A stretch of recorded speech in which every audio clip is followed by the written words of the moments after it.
नमस्कार दोस्तों, आज पुनः मैं आपके समक्ष उपस्थित हूँ। आज हम एक ऐसे टॉपिक की चर्चा करने वाले हैं जो हमारे मन से, हमारी भावनाओं से जुड़ा है। अक्सर एक प्रोफेशनल के रूप में या एक छात्र के रूप में आप ऐसी परिस्थिति का सामना करते हैं जब आपका कोई कलीग, आपका कोई सहकर्मी रूडली बिहेव करता है या किसी तरह से आपके इमोशन को हर्ट करता है या आपको आपके इमोशंस को चोट पहुंचाने की कोशिश करता है। तो उसके रिएक्शन के कई तरीके हो सकते हैं जो हमारे वैल्यू सिस्टम से जुड़े हुए हैं। एक तरीका जो एंशिएंट सिविलाइजेशन, जो अपने भारतीय संस्कृति और सभ्यता का है, हृदय परिवर्तन का, जिसमें उस बुलिंग व्यक्ति से, उस गलत बिहेव कर रहे व्यक्ति से, व्यक्ति के मनोदशा को देखते हुए उसके हृदय परिवर्तन का प्रयास किया जाता है। अपनी अच्छाइयों से उसे प्रभावित करते हुए उसके हृदय परिवर्तन का प्रयास किया जाता है। ये उपनिषद और भगवान बुद्ध, भगवान महावीर, सभी लोगों ने इस तरह से प्रीच किया। जो अहिंसा को हम लोगों ने अपनाया, महात्मा गांधी भी उसके बहुत बड़े प्रीचर रहे थे। लेकिन गांधी जी ने यह भी कहा कि जब एक वायलेंट क्राउड है, अगर कोई हिंसात्मक भीड़ आप पर हमला करती है, तो वहाँ पर अहिंसा का प्रदर्शन करना एक कवाडिस है, एक बुज़दिली है। तो एक्सट्रीम सिचुएशन में तो फिर आपको अपना सेल्फ डिफेंस करना होता है। तो पहला जो सिद्धांत है वो हृदय परिवर्तन का सिद्धांत है। आप अगले व्यक्ति को जो इरेशनल रूड बिहेव कर रहा है आपके साथ, या आपके साथ एक अच्छा बर्ताव, बुरा बर्ताव कर रहा है, तो उसको उसके हृदय परिवर्तन का आप प्रयास कर सकते हैं। उसकी भावनाओं को, उसकी स्थितियों को समझकर, उसके ग्रुप में जाकर, उसके साथ एकाकार होकर आप ये समझ सकते हैं कि उसकी क्या परिस्थितियां हैं जिससे वो ऐसा रिएक्ट कर रहा है।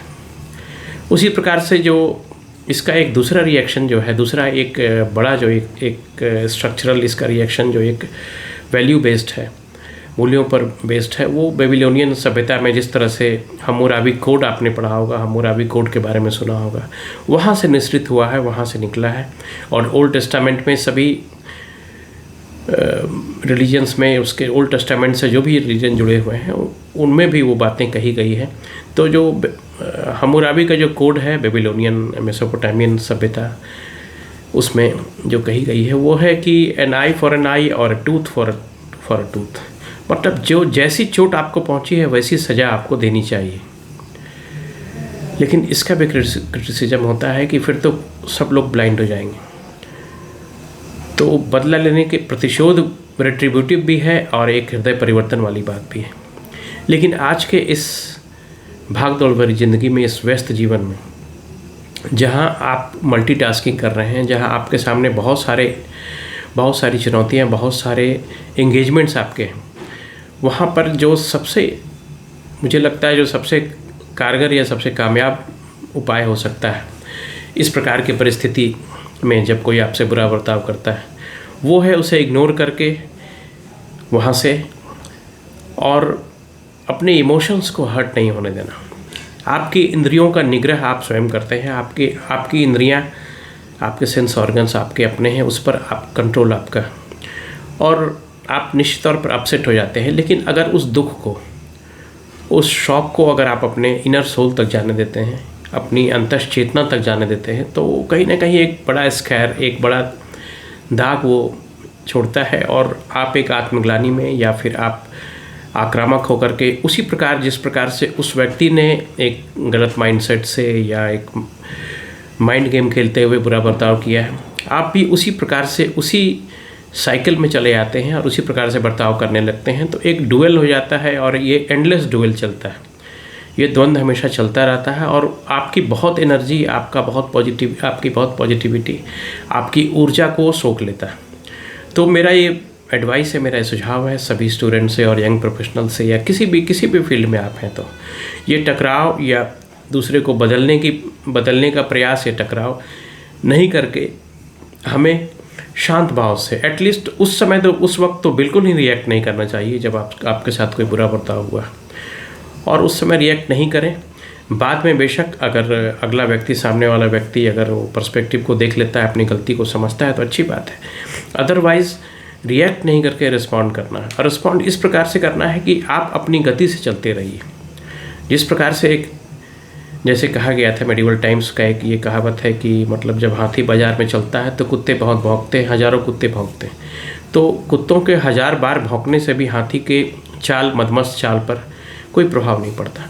तो बिल्कुल उसी तरह से अगर आप अनफेज्ड रहते हैं, आप प्रभावित रहते हैं और किसी प्रकार से निगेटिविटी में नहीं जाते हैं, उसे लेट गो कर देते हैं,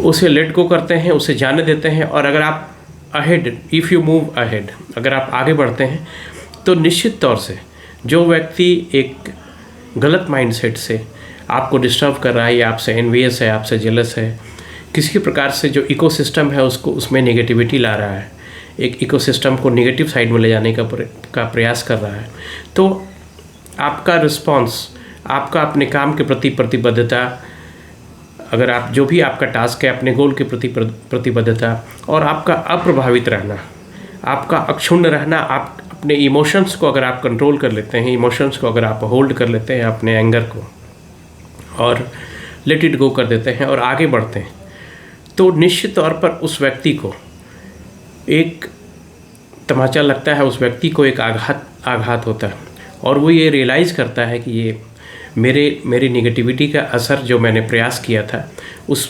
इकोसिस्टम को, उस पॉजिटिव इकोसिस्टम को मैं ख़राब नहीं कर सका और आप लगातार उसी प्रकार से आगे बढ़ते हैं। तो मैं यही एडवाइस दूंगा कि वहाँ पर रिएक्ट तो बिल्कुल नहीं करें, खास करके इमीडिएटली तुरंत रिएक्ट नहीं करें और उसे इस प्रकार से इग्नोर करें कि सामने वाला ये समझ जाएगा कि आप मेंटली इतने स्ट्रांग हैं, आपका अपने इंद्रियों पर, अपने सेंस ऑर्गन्स पर, अपने आप पर इतना नियंत्रण है, अपने इमोशंस पर, कि आप रिएक्ट नहीं करते हैं और उसका रिस्पांस आप कई तरह से दे सकते हैं। सबसे बड़ा रिस्पांस आपका अपना परफॉर्मेंस है। जब आप आगे बढ़ते हैं, अपने गोल पर, अपने लक्ष्य पर, अपने कार्य पर ही ध्यान लगाते हैं, दूसरों की निगेटिविटी को सोक इन नहीं करते हैं, उसे नहीं सोखते हैं, उसे अपने आत्मा तक, अपने इनर सेल्फ तक, अपने सोल तक नहीं जाने देते हैं, तो एक पॉजिटिव एनर्जी के साथ आप धीरे धीरे अपने काम और कंपोजर को रिगेन कर लेते हैं। और जब आप काम एंड कंपोजर को रिगेन कर लेते हैं, आप अप्रभावित रहते हैं उस इवेंट से या उस प्रकार के व्यक्ति से, उससे आगे बढ़ जाते हैं, तो अल्टीमेटली वो व्यक्ति या फिर वो सिस्टम जो भी नेगेटिविटी क्रिएट करना चाह रहा है, वो बिल्कुल उसकी डिफीट हो जाती है, उसकी हार हो जाती है। तो इसी प्रकार से हमें आगे बढ़ना है। हम कोई समाज सुधारक नहीं है कि किसी के हृदय परिवर्तन में अपनी ऊर्जा को बर्बाद करें, या फिर अगर हम लगातार प्रतिशोधात्मक रहेंगे तो फिर कई शत्रु और कई अनकॉल्ड फॉर, मतलब जिसकी कोई आवश्यकता नहीं है, उन एपिसोड्स में, उन द्वंद्व में और उन स्ट्रगल्स में हम लोग फंस जाएंगे। तो अपने आप को बिल्कुल बचाना है और उन्हीं बातों को लेना है। किस प्रकार से ये पुरानी बात कही गई है कि नीर क्षीर विवेक जो है, नीर और क्षीर जो है मतलब पानी को छोड़ देना है और क्षीर दूध को ले लेना है। जिस प्रकार से हंस के अंदर ये रहता है कि नीर क्षीर विवेक होता है, उसी प्रकार से नेगेटिविटी को बिल्कुल वहीं छोड़ देना है। और अगर नेगेटिविटी आपके पास आती भी है तो कैसे एक डिफेंस सिस्टम होता है, उससे टकरा कर वो वापस लौट जाएगी। उसको सोक इन नहीं करना है, उसको सोखना नहीं है और अपने इनर सोल तक, अपनी आत्मा को, अपने मन को, अपने चित्त को उससे प्रभावित नहीं होने देना है और उससे आगे बढ़ जाना है। अगर आप जैसे इग्नोर करते हैं, जैसे ही आप ये रियलाइज़ कराते हैं सामने वाले को कि आपकी तुच्छ हरकतें, जो ओछी हरकतें हैं, मेरा विचार, मेरा व्यवहार उससे कहीं बड़ा है, उससे कहीं व्यापक है, तो फिर वो व्यक्ति या तो कम टू द लाइन हो जाएगा, आपके उसमें आ जाएगा, एक बद्ध हो जाएगा, या फिर वो बिल्कुल अलग थलग पड़ जाएगा। तो इस प्रकार से, इस स्ट्रेटजी से हम लोग उसे डील कर सकते हैं और अपने इमोशनल ट्रैंक्विलिटी को, अपने भावनात्मक स्वास्थ्य को भी बनाए रखेंगे और अपनी ऊर्जा को अपने लक्ष्य की ओर लगाए रखेंगे, ना कि किसी को बदलने में, किसी को समझाने में या किसी से लड़ने में रहेंगे। तो इस प्रकार से हम उसे टैकल कर सकते हैं। और जब ये बहुत ज़्यादा बढ़ जाता है तो ऑब्वियस है कि फिर आपके पास बहुत सारे उपाय हैं, वो तो हमेशा, दैट इज़ ऑलवेज देयर। तो कोई किसी को ये नहीं कर सकता है, आपको कोई डिस्टर्ब नहीं कर सकता जब तक आप डिस्टर्ब होना नहीं चाहें।